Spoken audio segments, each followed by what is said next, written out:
Hey there, Sean. Hope you're having a good day today. Video lesson for today. If you have any questions at the end or want me to look at anything, feel free to shoot a video over and I will do my best to answer. So cool, let's get to it. So first thing is, I got your message that you're excuse me, that you're struggling a little bit with the fragmentation concept of developing a melody. So I'll go over that today in the video. First two things, however, I want to go over on so now that you're getting like into 3 note per string scales and getting your 5 boxes kind of all put together and starting to get your cage chords kind of organized into which box they go into. Now it's time for us to start moving into more intermediate guitar techniques like speed picking and things like that. So the first thing is we have to make sure our left hand and our right hand are talking to each other. You don't want your finger be landing here and then your pick hitting afterwards, or your pick hitting first and then your finger landing. So we have to make sure that both hands are synchronized together perfectly. So what we want to do is do a drill where we kind of develop that, which is this: 5, 0, 6, 0, 7, 0, 8, 0, 7, 0, 6, 0, 5, 0. Right? What this does, if you watch my both hands together, they both have to land at the same time. All right? And to play fast, you have to have that coordination down, so now it's time to start developing it. So all this is doing alternate picking. Everything is down, up, down, up, down, up, down, up, right? We could do economy picking, but that was more advanced. So the first thing is making sure that the pick is set up correctly. Before, excuse me. Remember, you want your hand to be anchored to the strings, right? So the meat of my thumb right here is, excuse me, is anchored right here on the 6, 5, and 4 strings.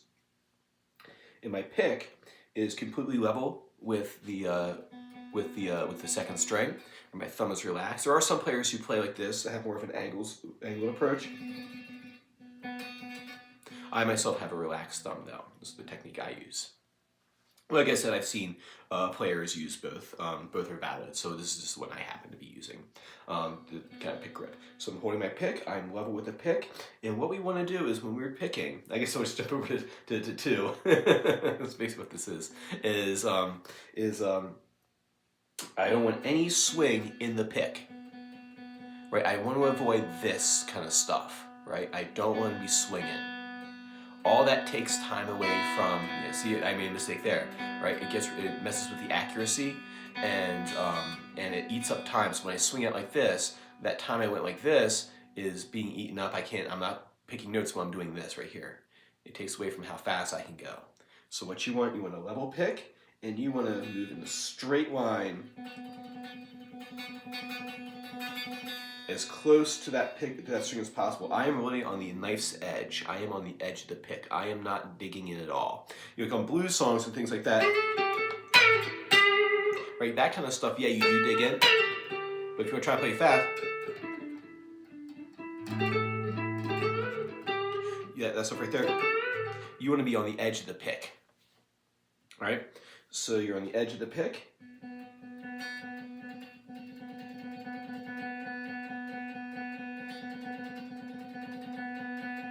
So this is the exercise for 2.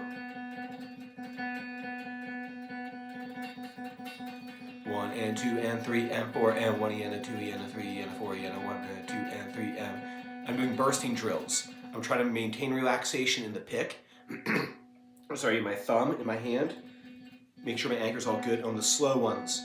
And I try to transfer that relaxation to the fast ones. So it's not a matter of just putting the metronome on and going, okay, I'm going to go 1 click faster, 1 click faster, 1 click faster. That's the same if you want to get faster at running, you see on the treadmill and go, okay, I'm going to do like 5.1 miles, I'm going to do 5.2 miles per hour, 5.3. No, you do walk and then you burst into a run and then you back it off again and then try to build it from there. So it's not like incrementally going every single time. You do like a burst, bring it back down. This time make the burst faster, bring it back down. Make the burst faster, bring it back down. So you are adjusting the metronome in large things. So you might do like 5 or 10 clicks faster on the metronome. But it's not like 1, 1, 1, 1 and just slowly trying to make it faster. You always go to slow, feel the relaxation, and then do a double time burst into the fast one and then bring it back down again, right? Always looking for clarity and accuracy, but sometimes you just got to go for it and see if you can get your hand to move that fast. So, all right, so if I have this here, 1 and 2 and 3 and...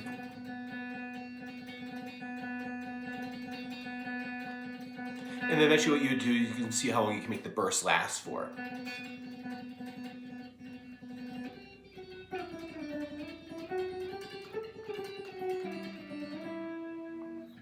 All right, so anchored wrist, or actually anchored thumb, either the thumb right here, no swing in the pick, up and down, straight motion, don't go far, right? You're really on the knife's edge of the pick and you're just going back and forth really quickly. Right? Rome wasn't built in a day, so let's start that practice now. Back to the hand synchronization exercise, taking that same concept with the pick.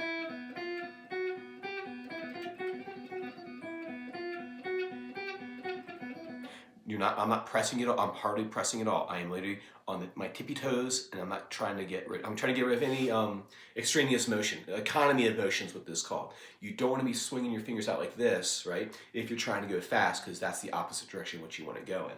When I go slow, I'm focusing. It's not just me going slow like, oh, I don't know what you're doing tonight. What's on TV later? Is there anything on TV? No, it's all apps now. There's nothing on TV. I can watch whatever I want, whenever I want. So anyway, it's not that, right? Where I go off on some sort of, stream of consciousness tangent inside my head. What I'm doing is I'm watching my fingers to make sure I'm proactively watching my hand to make sure I don't have extraneous motion and everything's economy of motion. So I do this here. I'm trying to make sure that my hands are right over top of the strings. That's what I'm doing when I'm going slow. To make sure everything is right where it should be. My fingers are barely pressing. I'm relaxed. My pick is alternating. I got good pick technique, I hope. I'm on the tips of the fingers. I'm not swinging my fingers away. When I have that comfortable,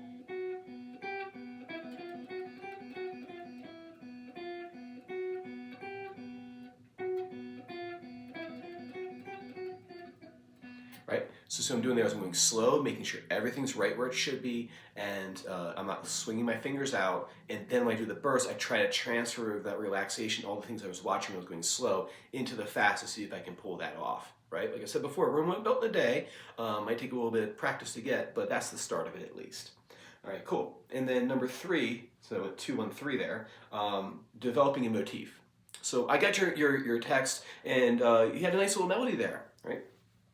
Make a bunch of them, right? Making one and kind of sticking with is well and good, but I would have a notebook of ones that you really like, of little A motifs that you like.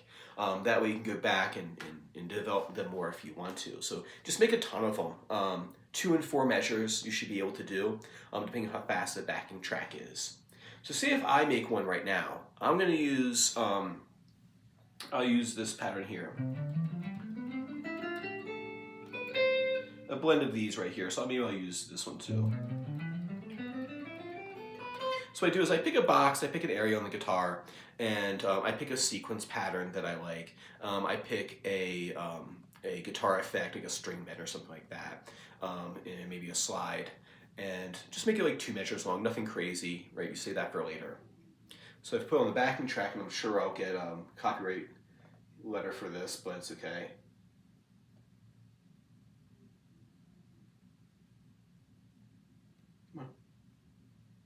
Oh, technical difficulties. Let's connect to my speaker. There we go. We're in business. So get my backing track, right? I pick 3 or 4 notes that I'm going to do this with, right? I'm not trying to pick a bunch of them. I'm not trying to go. That we'll get there, but first thing we got to do is be able to create a simple melody.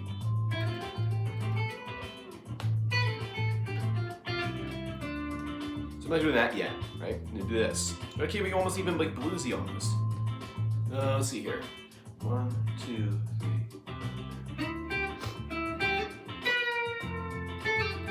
Well, I'll do this.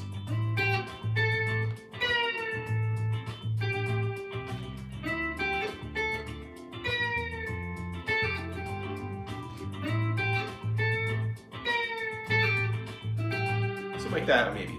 Let's go with that. 3, 4. That'll be my melody. Can I repeat that? Right? Testing my oral memory. How well can I remember these things? Can I do it 5 times in a row without any sort of fluctuation in the rhythm or in the notes I choose?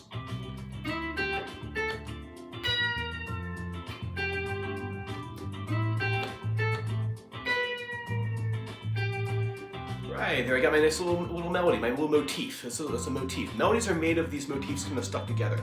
If you listen to classical music, you hear all the time, like they'll have an idea that kind of repeats a little bit, and then they'll have like a flourish at the end. That's kind of what we're doing. 2, 3, 4.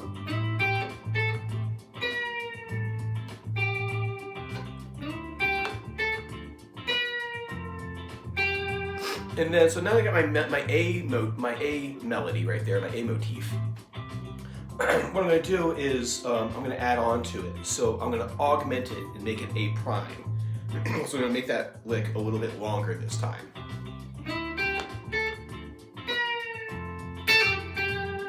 So I add that 2, 3, 4.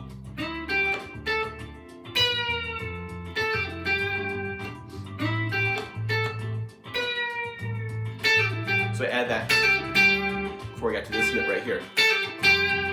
So I made that look a little bit longer. So I'm going to switch between my A and my A prime. 2, 3, 4.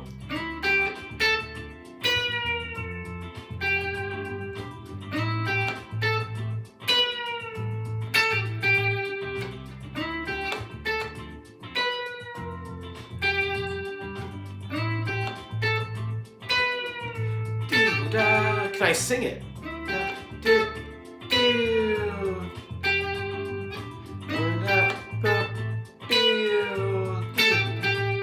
Right?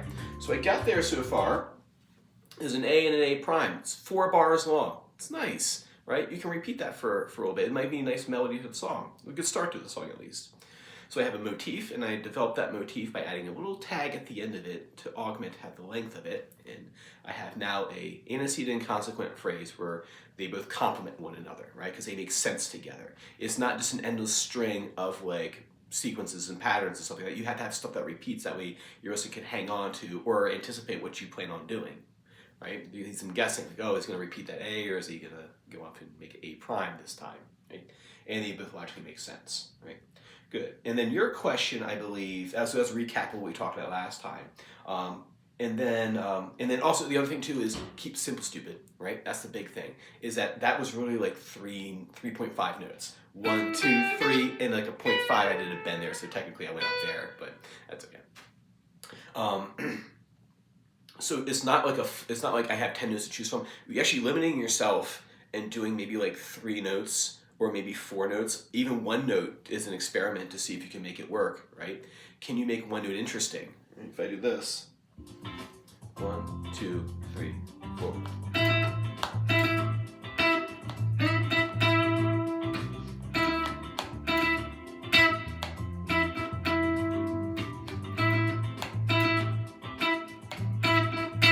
In that case, it was me experimenting with rhythm, right? Can I make an interesting rhythm? Because if my note choice is like 1, I have only one other option to make it interesting, which is not melodic, but rhythmic interest. Anyway, rewind this a bit because we're running out of time on there. So we have this.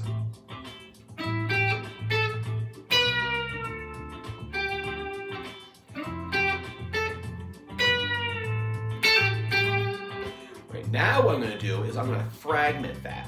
What that means is I'm going to take a piece of that motif, not the whole thing. I'm not taking this whole thing. I'm only going to pick a part of that out of it. I'm going to do 2 examples. First example is I'll take this element right here. I like this. That right there. Right? Now if I play this.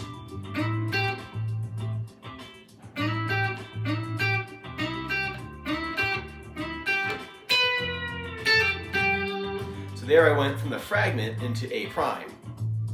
That's why writing these down is good. Writing these down are good, because then that way if you forget what you did, it was really awesome, you can go back and reference it. Right? 2, and writing it yourselves is good too. 2, 3, 4, 1, 2, ready, go. A,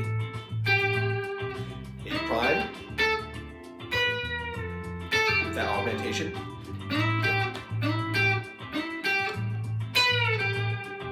So there what I did was I put A prime, fragments of A repeated, right? So I went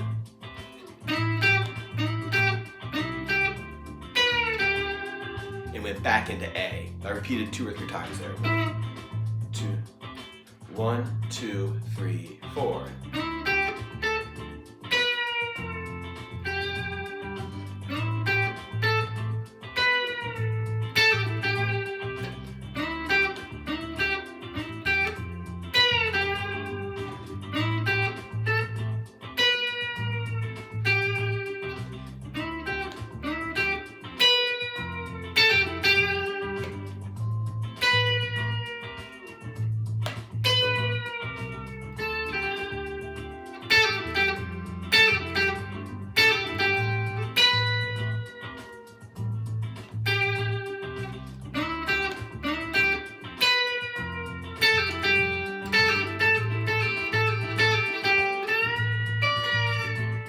Something like that, I don't know.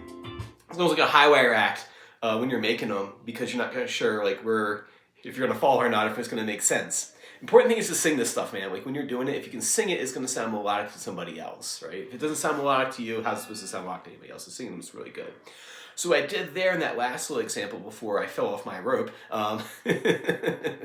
it's not making it up on the fly, is I had my A, and then I went to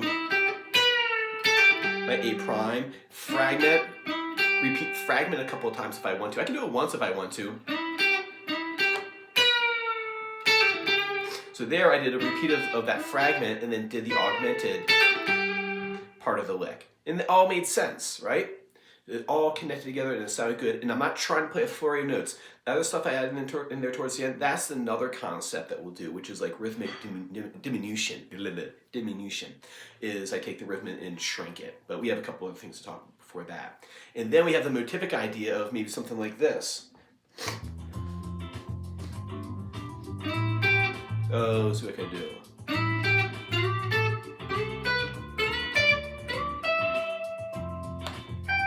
So something like this.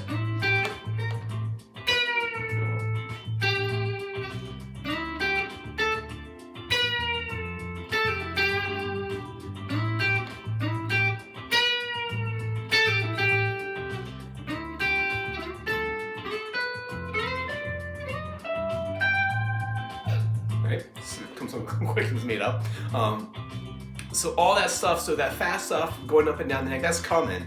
You just gotta be able to develop an idea in one spot with these simple tools right here, right? Rhythmic diminution right there, that's just, taking and speeding it up.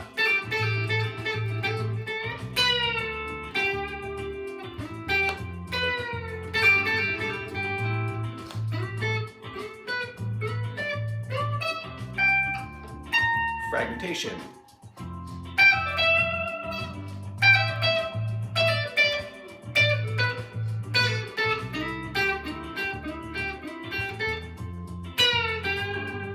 All of it makes sense because it's all derived from things that were in A. I kind of went on a tangent there and I kind of threw in a bunch of different ideas that we haven't talked about yet. But just showing you kind of like how it all kind of plays out. So don't try to make the thing like overly complicated in the A. That'll come later. We gotta first make a really solid A prime, and can you fragment A, and then we'll worry about augmenting it and then doing different things with the rhythm. Cool, man. So work on that for me, and if you have any questions, shoot them on over. When we look at the video, shoot on over. If not, I will see you same time next time. Bye.